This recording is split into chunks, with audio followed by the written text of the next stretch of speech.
Hi friends, I hadn't planned on filming another video today, but I feel like God's been stirring me all day, and so I just wanted to share. Um, so far, if you've been watching the videos and the songs that I've been putting out, they've been filled with a lot of faith and a lot of hope, and that's definitely the place that I've been in much of the time.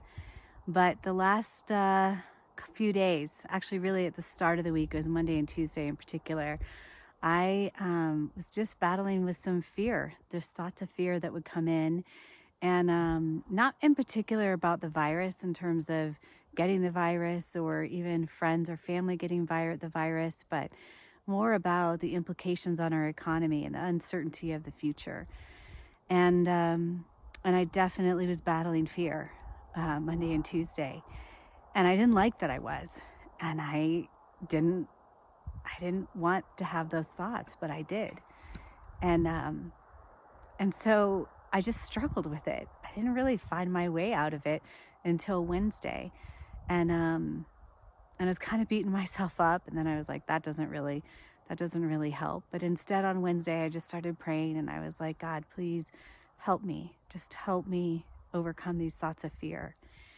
And what came to my heart was just remembering that God knows the seasons and the times. And he also put me on this earth at a certain time in history when I would be the age that I am now, living in the place that I am now, around the people that I am now, for this season. And so there's purpose in that. There's divine purpose. And because he's perfect and because he's good, his intentions are good for me through this and in this. And I just want to have his eyes to see what that is. And that's my prayer for you, that you will too. That if you battle any fear, whether you know God or not, that you'll come to know that he is good, and that there are good things to be seen through all of this. There are good things to come out of us through all of this. And my encouragement to you is to find purpose. Find your purpose. Ask him, why am I living now? What is it that you want to do in me? And also, what is it that you want to do through me? How is it that I'm called to serve others in this time? And a friend of mine today, really, she was the hands and feet of God in my life. And I didn't know that I needed a touch as beautifully as she gave one to me, she and her husband, to my husband and me. But she just said, hey, I have some things for you. And I had some things for her too. And, don't worry, we were practicing social distancing, and we exchanged things away from each other. But she was at Costco, and she and her husband just bought us some organic chicken and some Thai coconut milk and this whole tray of eggs and a sourdough starter. And the things that they're out of at the grocery store when I go is organic chicken and eggs. And I have been wondering, actually, if coconut milk will eventually be scarce. And I've been really wanting to start a sourdough starter and just haven't had the time to do it. And so literally the 4 things that she gave me are 4 things that I've been really wanting. And it was just this beautiful touch from God, and I just found myself crying at his kindness and seeing his goodness today, and knowing that he put me, my husband and me in their hearts. And it was just really beautiful. And I talked to her a little bit later, and she apologized for leaving the sticker price on the chicken. And I looked at it, and it was $27.15. And sometimes the way that God speaks to me is through things like that. Just, it kind of stood out to me. And immediately what came to my mind was Psalm 27. And so I went to Psalm 27, and the first 5 verses are so extraordinarily, all of it is beautiful, but the first 5 verses, 1 through 5, is what I wanted to read over you. And this is from the Passion Translation.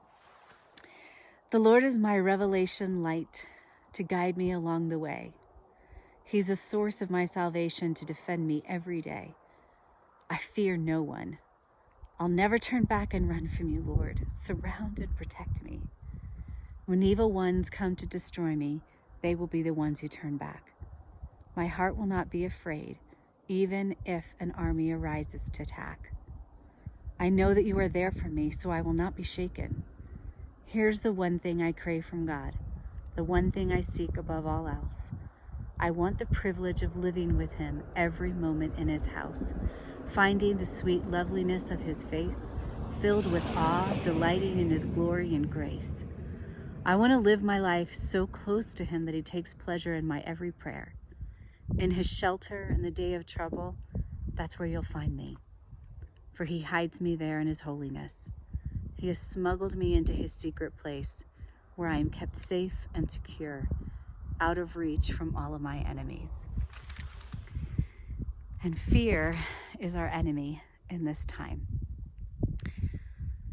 And I pray that just the way you hear in this psalm, that you'll find refuge in that secret place, that you'll hear the call of God just beckoning you to come closer, to hide in him.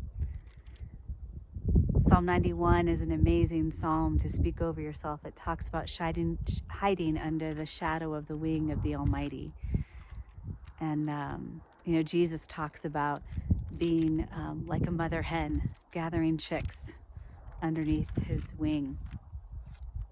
So I pray that that becomes reality for you wherever you are. I pray that when you're full of faith, you can impart that faith to others.